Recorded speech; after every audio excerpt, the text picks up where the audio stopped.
Hello bachcho, let's read the question. The question is assertion the enthalpy of reaction remain constant in the presence of catalyst. Reason दिया है एक catalyst participate in the reaction from different activated complex and lower down the activation energy but the difference in the energy of reactant and product remains same. तो देखो simply यहाँ पे बोला गया है कैटलिस्ट डील किया गया है सबसे पहले। तो देखो अगर हम यहाँ पे ऑप्शंस को देखें तो ऑप्शन ए आपके पास गिवन है क्या, both assertion and reason are true and the reason is correct explanation of the assertion. B given है both assertion and reason are true but reason is not correct explanation of the assertion. Option C given है assertion and reason, assertion is true but the reason is false. Option D है assertion is false and but reason is true. देखो सबसे पहले तो हम इसका देख लेते हैं की कॉन्सेप्ट। की कॉन्सेप्ट में हम कैटलिस्ट से डील कर लेते हैं। तो देखो कैटलिस्ट आपके पास कैटलाइज करता है ओनली एंड ओनली किसको, स्पॉन्टेनियस रिएक्शन को। कैटलाइज द स्पॉन्टेनियस रिएक्शन, ऐसी रिएक्शन जो नेचर में ऑटोमेटिकली हो जाए, फिजिबल है, उनके लिए ये डील करता है। ठीक है, अगर मैं इसमें ग्राफ की बात करूं तो देखो ग्राफ कुछ इस तरीके से होगा। यहां पे आप एनर्जी ले लो, ठीक है, यहां पे रिएक्शन की प्रोग्रेस ले लो।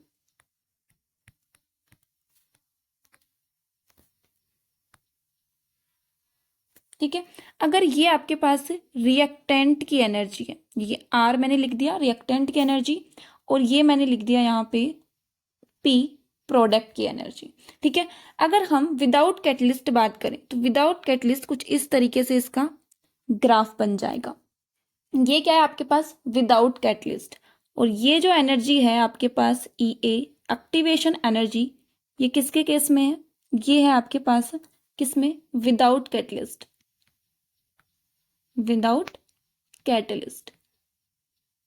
अब कैटलिस्ट डालने पे यहाँ पे क्या होगा, ये एक्टिवेशन एनर्जी है किसके लिए, विदाउट कैटलिस्ट में। अब कैटलिस्ट डालने पे क्या होता है, कैटलिस्ट क्या करता है, ये जो एक्टिवेशन एनर्जी है ना, ये जो हाई अमाउंट ऑफ एनर्जी हमें चाहिए थी प्रोडक्ट बनने के लिए, इसको क्या कर देता है, ये डिक्रीज कर देता है। इन प्रेजेंस ऑफ कैटलिस्ट ये क्या होगा, कुछ इस तरीके से हमें देखने को मिलेगा। तो ये क्या हो गया, ये आपके पास किसके केस में मिल गया, प्रेजेंस ऑफ कैटलिस्ट। ये एनर्जी गैप किस में लिया आ गया हमारे पास, ये आ गया प्रेजेंस ऑफ कैटलिस्ट। ठीक है, ई ए विद कैटलिस्ट। तो देखो क्या देखने को मिला, सबसे पहली बात यहाँ पे क्या क्या बोला गया है वो देख लेते हैं। यहाँ बोला गया है कि एंथैल्पी से डील करी गई है। एंथैल्पी क्या होती है, जो आपकी प्रोडक्ट की एंथैल्पी होती है, और रिएक्टेंट की एंथैल्पी को अगर हम चेंज करते हैं तो वो क्या कांस्टेंट रहेगा या नहीं। तो देखो इन केस ऑफ आपके पास विद कैटलिस्ट और विदाउट कैटलिस्ट, अगर आप यहाँ पे एनर्जी गैप देखो, ये आपके पास रिएक्टेंट की एनर्जी और ये है आपके पास क्या, प्रोडक्ट की एनर्जी। इन दोनों का एनर्जी गैप कैटलिस्ट के केस में और विदाउट कैटलिस्ट के केस में कैसा है, कांस्टेंट है, सेम है। That means catalyst does not affect the change of, किसको अफेक्ट नहीं करता, ये एंथैल्पी चेंज को अफेक्ट नहीं करता, ये कांस्टेंट रखता है। मतलब कि असर्शन क्या है हमारा, करेक्ट है, तो इसमें असर्शन करेक्ट है, यहाँ भी करेक्ट है, ये इनकरेक्ट हो गया। ठीक है, सेकंड है क्या कि कैटलिस्ट पार्टिसिपेट करता है रिएक्शन में फ्रॉम डिफरेंट एक्टिवेटेड कॉम्प्लेक्स। तो देखो यहाँ पे जब आपने कैटलिस्ट डाला ना तो एक डिफरेंट एक्टिवेटेड कॉम्प्लेक्स का फॉर्मेशन हुआ और डिफरेंट हमारे पास पाथ से गया।